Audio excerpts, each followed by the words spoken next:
Why did I ignore that term? Because the point of doing this is to look at the effect of this fast degrees of freedom on the slow degrees of freedom. Okay. And there is This no doesn't contain any slow degrees of freedom, so it won't have any effect on it. It will just factor out and. It will create a constant in the free energy. Okay. Okay, it will change the free energy. Remember when we did the one-dimensional Ising model, right? There was a similar thing there. Like when we took t squared, Yes. if you wanted to write it as t of 2 times k tilde, there was an extra constant to separate it out. And I said that was the free energy of those sites that you are integrating. It's very similar to that. That's what this is.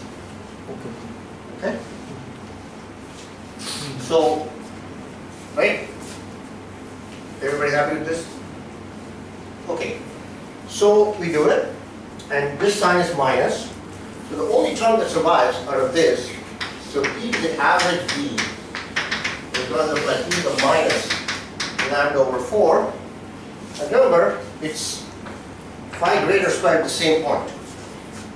Okay, it's the same point. That's here. So basically, it's just going to look like, so that's integral dx, right? There's still a phi less square of x. Nothing is happening to it because we're not integrating it out. So now, this is going to look like integral d to the dk over 2 pi to the d, lambda times 1 minus dl to lambda, right? 1 over lambda squared plus m squared. Right? That's the effect.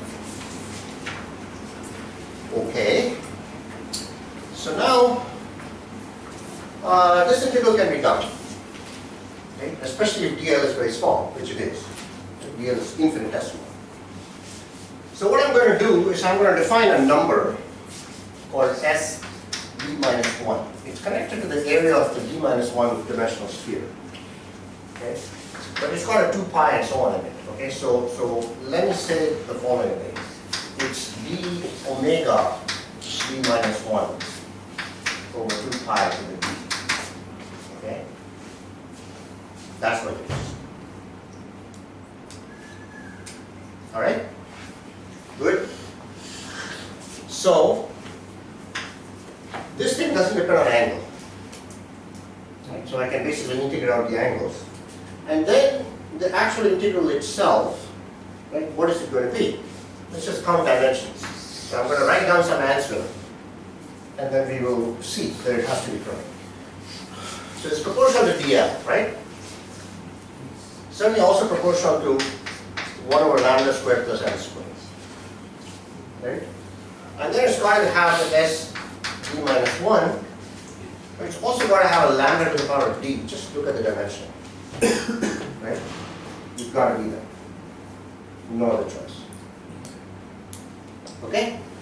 Good. Actually, the other factor is something like the surface of the sphere that we are D-dimensional, D minus 1 dimensional sphere. That's yes, correct. yes, and the thickness, that is. Thickness is Precisely. The thickness is dl.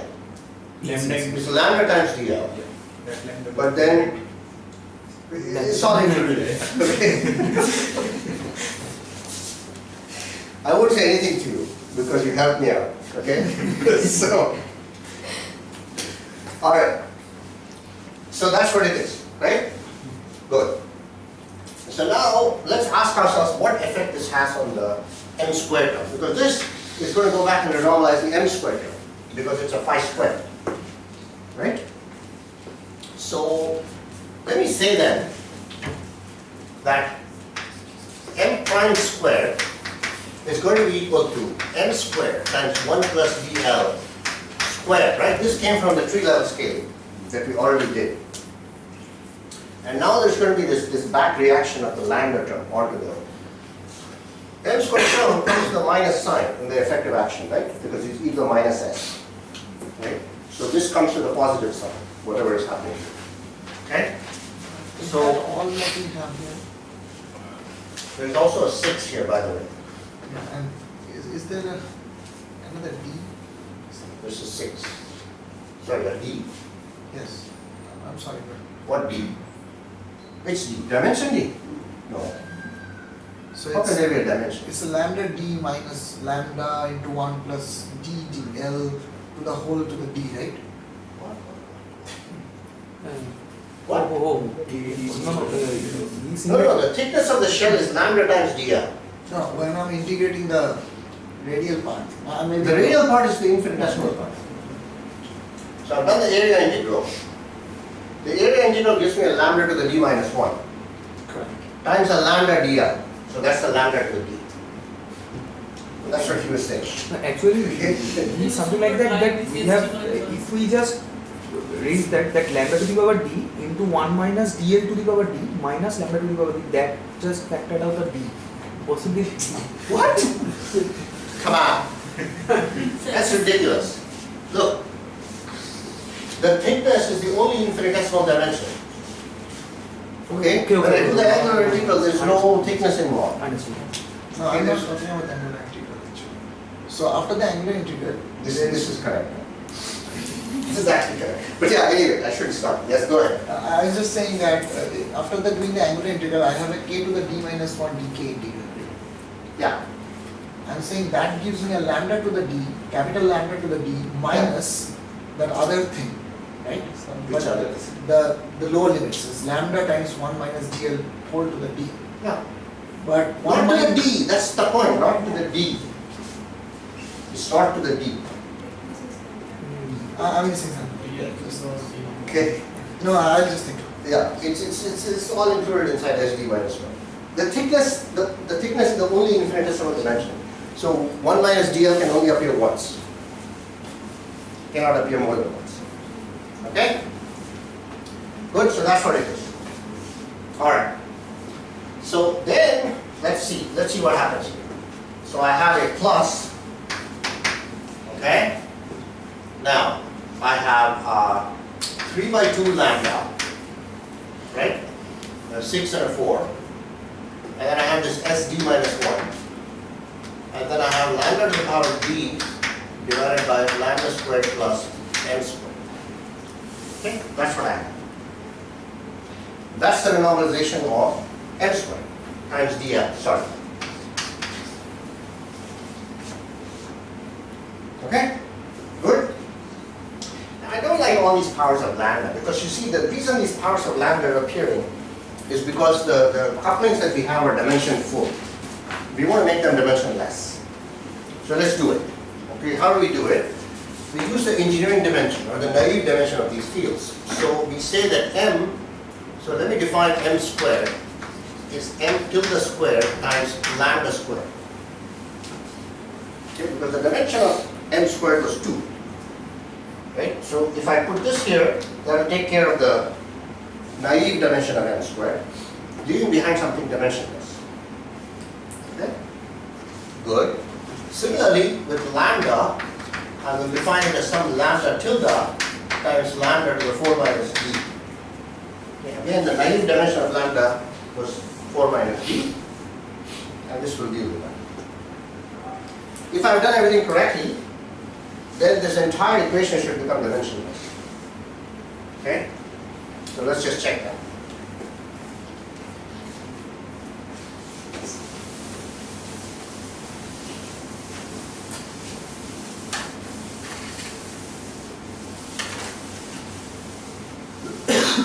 Okay. So I have, oh, I'm sorry, I think I did something wrong here. This was, right? It was a determined effective action of the m squared. Alright, so let me get rid of that 2 and say the following thing. So here's m tilde squared lambda squared is prime squared. M tilde squared lambda squared 1 plus 2 dl, right? Plus 3 lambda tilde lambda to the d minus 4, sorry, 4 minus d, right? And then I have lambda to the d sd minus 1 dl over lambda squared times 1 plus m tilde squared. Did we do that? Alright? So now I can cancel lambda squares from everywhere. that's gone, and this entire power is lambda squared. Right? So I get rid of it. That. Okay? Good. So this tells me that if I write a differential equation for the flow of this m tilde squared, the right hand side of this is always called the beta function of m tilde squared. Okay?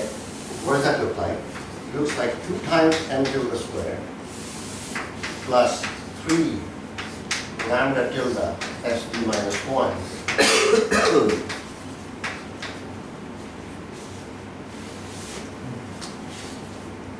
okay? Good enough? All right? Any questions? Because now we're doing an actual calculation, and in the end we're going to get a new fixed point, and we're going to get some new critical exponents. So this difference of the shells is lambda and lambda 1 minus dl. Mhm. So this differential is a dimensionless quantity, right? Yeah. How do you interpret it in terms of this flow equation? Like what is L for you? L is Does it L is basically like So define log of lambda prime over lambda or something. Right? D of log. Yeah, something like B of lambda. Right? But in all your calculation that went through, never came out like how to work. Like this in this rate equation, what is the physical notion for L? It never came through the. L is the scale that we have rescaled.